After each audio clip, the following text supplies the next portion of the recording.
Hey guys, and welcome back to the channel. Thanks again for watching, and if you're new here, please click that subscribe button at the bottom and stay tuned as I finish off these videos here for the Volkswagen engine rebuild.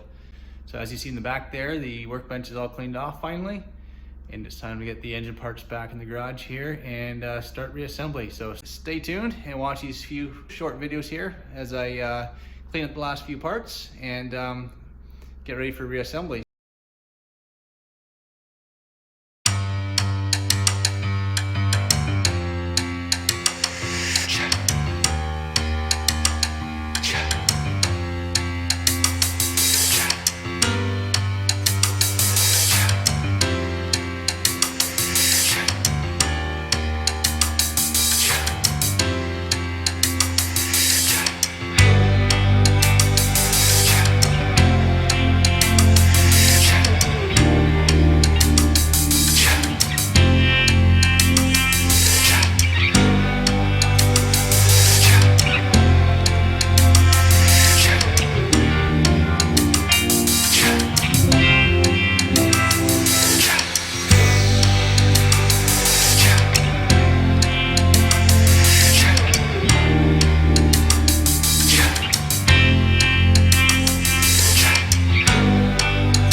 as you'll see in the back there, I have all the parts out of the basement, off the pool table, and on the nice clean workbench, ready to start reassembly.